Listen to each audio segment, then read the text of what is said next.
This morning with me, I've got Butch Coetzee, and he is the owner of FAB Corporate and Media Productions. Good morning, Butch. How are you? Morning, Talita. Fine, thank you, and thanks for having me. It's a biggest pleasure. It's so nice to have someone that's professional in the studio this morning. That know how this equipment work. Tell me, Butch, how long have you been in the trade? Oh, yesterday, yeah. We go back over 20 years now, where we started off as a small fledgling little hobbyist, if I can call it that, just doing the odd function and stuff like that on video, when video hit the South African shores, so to speak, in the mid-1980s. And it's just progressively grown sort of from there to where we are now. That's amazing. Can you name me a person who has a tremendous impact in your life and in your career? And maybe someone who has been a mentor to you? Yes, there's so many people along the way that you can mention, but I think it all starts really at home. The supportive environment that you grow up with your parents and that, and will always be there for you. That's not a case of win at all cost. It's not a pushy situation, but it's always there. They were always there to catch you when you trip up and fall. And then, of course, my late father-in-law as well, he's the F in FAB, Fred and Butch. We started he started getting involved and buying a little video camera just to film the grandchildren, etc. And then the bug started biting us, and that's where we grew from there. Can you tell the listener what is FAB Corporate and Media Productions all about? What do you guys do? We do all sorts of productions. We've got focus on video. Now it's changed. We've gone through the gambit of VHS and Betacam and Betamax, and now we've got to start putting stuff on SD cards. I said to my son the other day, now I've got to become an IT person. I'd like to be seen as a storyteller, but now you're an IT person. So, you're now going to be able to put stuff on and upload videos to the internet and stuff like that, which is a phenomenal way of spreading the word and getting the message out there. But it does challenge you every day with new technology coming on board. Your tapes and even DVDs are now looking to be coming to an end of their run. So I'm not sure what the future holds for us, where we're going to store our footage on. That's exciting. Yes. Yeah. What is the most important decisions that you have to make as a leader in your company? I think in today's economic climate especially, it's where to save or where to spend the money. Because, as I said, with technology, you're constantly trying to keep up to date with the latest techno stuff. And as we know, that changes radically, almost by month. So you think you've just got the latest camera equipment, and then it changes, And so then you've got to say to yourself, do we stay within what we've got and work with what we've got for a while, or do we have to spend? So that, I think, is the biggest decision, is where to save and spend the money. Butch, I'm thinking, while we're talking, I'm thinking of what you said to me off air. Butch told me that he had tea with Mandela. That must have been quite impressive. Yes, it was quite an experience, I must say, and one that I will always treasure. And we were asked. We were busy with a shoot, and then a lady phoned me, and I first thought as a friend pulling my leg, and said that we need to be able to go up to Kunu to do an interview with Madiba, because he was as a guest for the first Liberian president, the first female president of Liberia, and he was supposed to do an address there, and he couldn't make it because of ill health. So we were asked to go and do an interview with him, his little speech for her. And that's when we ended up in Kunu. And then after the shoot, the little interview we did, we had some coffee with him in his house in Kunu, which was quite an experience. That's amazing. Yes. You're so lucky. And then also, being in the media productions, you have to be creative. So I was wondering, where do your great ideas come from in your company? I think it's a case of, with us, sometimes it's our clients that push us to be creative, but I think it's also not to be afraid, Our business gives us lots of opportunities to try something new. So don't be afraid to try something new. I think sometimes we are our own worst enemies on a day-to-day basis, where we're not sure of what's around the next corner, and I always go over the mantras that one door closes, another one opens. That holds true right through, no matter what business you're involved in. And I think for us, it's don't be scared to try something new. Which is the most important to your organization, the mission, the core values, or the vision? They work together as a unit for us, Okay. It's all relevant. Our mission, if you go onto our website, you'll see, is to provide a professional service to all. Whether you're corporate, whether you're broadcaster, whether you're a private individual, is to give you a professional service. I had one gentleman come to my counter the one day and he said, I don't want anything professional. And I said, well, then you're at the wrong place. Yeah, definitely.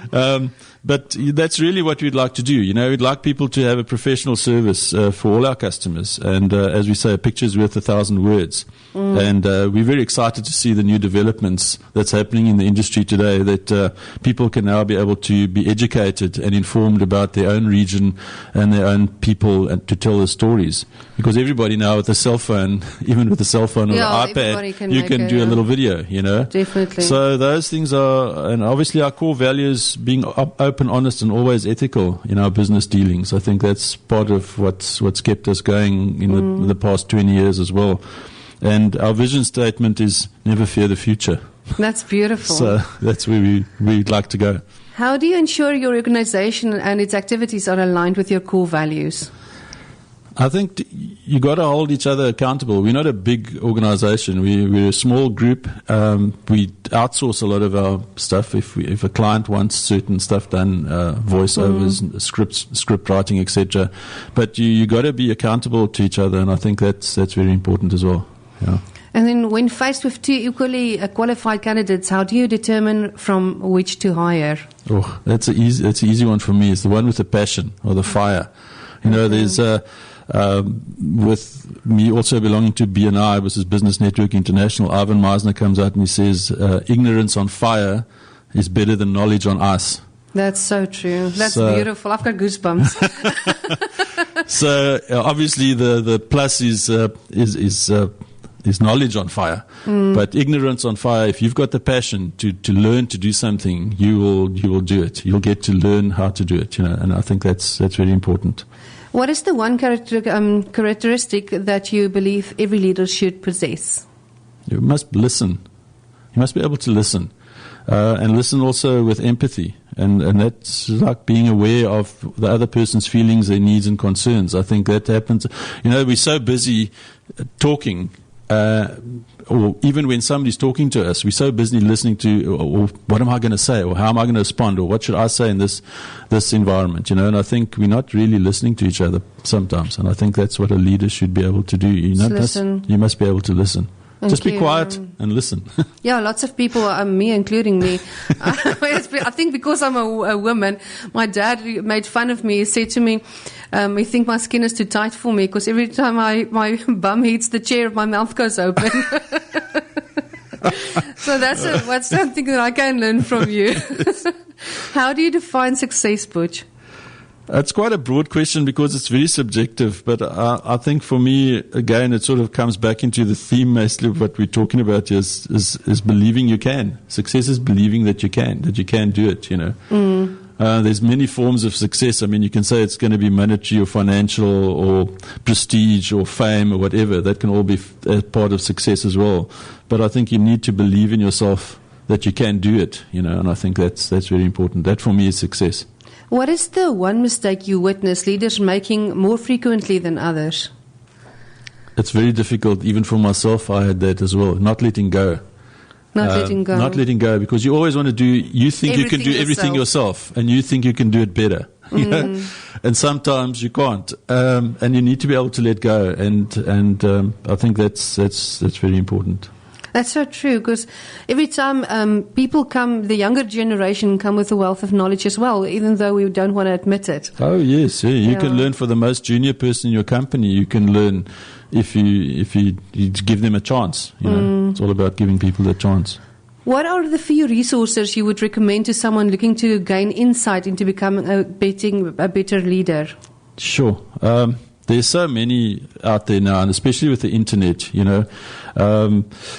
as I said earlier on, belonging to BNI, which is Business Network International in the Eastern Cape, I've read quite a few books by the founder of BNI, Dr. Ivan Meisner, and you can just Google him just Google Ivan Meisner and you'll come across a whole host of stuff like Networking Like a Pro, 29% solution. And he also offers blogs and podcasts that you can listen to or YouTube videos. There's a lot of stuff out there. So it's a case of just making yourself available, taking a couple of minutes a week, doesn't have to be every day, and just self-educate yourself a little bit, What advice would you give someone going into a leadership position for the first time? Let's talk about production, media production now. If they're going into a media production, what do you think? In a leadership position, I think you need to be coachable. You need to be teachable. You need to be able to go in there and saying, I need to, I don't know everything. Sometimes you get guys coming out of university or whatever with a degree, and then you have got that, that youth, that exuberance that come with it. You know it all because I've got the degree, I've got the honors, the masters, or whatever behind the name, and then you walk into a situation and you need to be able to just absorb it and start at the ground level. That first rung is the most important one, that first step, and then just make sure that you can be coachable and teachable at the same time. Let's talk about you as a person. What are you doing to ensure that you continue to grow and develop as a leader? Sure. For me, it's a case of never stop learning, and also I've learned some really valuable lessons from the most unusual places and people, should I say, mostly people, that you can ever imagine. So I think it's a case of never stop making yourself open for new changes. Sometimes we resist, and that's a fault. My personal fault is that no, it's fine. But when you sit back and let it soak in a little bit, and then you realize, okay, that person's actually got a valid point. I take a really simple example that we had at a wedding that we filmed, myself and my late father-in-law, and we had those days you had to have really bright lights because your cameras were old tube cameras, and without a strong light you just didn't have an image. And we switched on this 1,000-watt light every time you want to film something, and we blinded the people.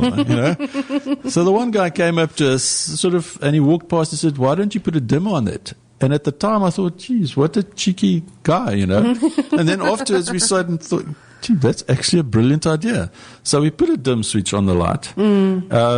And you could slowly then, just one that you can go and buy at your hardware store. We put onto this video light, and all of a sudden we could dim the light. Nowadays you don't need it as much because your cameras is fantastic in low light. But those days, and what a change it made to us, But it's a simple thing like that. And you could have ignored it and said, "Oh, what do you know? This is I'm a videographer and I know what I'm doing," type of thing. But it's from a person that was obviously blinded too many times. It's amazing, yeah. Tell us a little bit more about FAB Corporate and Media Productions. Where are you situated? If someone wants to have a video done, and people that wants their wedding, let's talk about weddings. We are talking about weddings now. There's so many out there, and also businesses. Yeah, so we're right here in East London. As I said, we've been operating here for the last 20-odd years, and we're in 40 Hudson Avenue. We've got a small studio set up there with 3 edit suites that we can, and we have now got, my son Brad is a Final Cut Pro accredited editor, which, that is now one of the industry standards editing platforms that we can use. The camera gear that we've got as well, we've tried to keep as up to date as possible with the latest camera gear. We've even just recently acquired a drone so we can do some aerial stuff, GoPros and all that type of equipment we've got, and as I said, people can pop in for a chat, a cup of coffee, and discuss any requirements they might have, whatever production needs they might have. We also duplicate. It's something else that I must maybe mention. We do a lot of conversions, if I can call it that, converting from VHS now to DVD or old LP even. I don't know if people out there will even know what long playing records or 4-track tape decks. We can take that audio and cut it onto a CD for you as well. So those are some of the services that we can provide as well. Butch, thank you so much for coming in and sharing your knowledge with us today. That was an absolute pleasure. You inspired a lot of people today. Thank you. Thank you very much.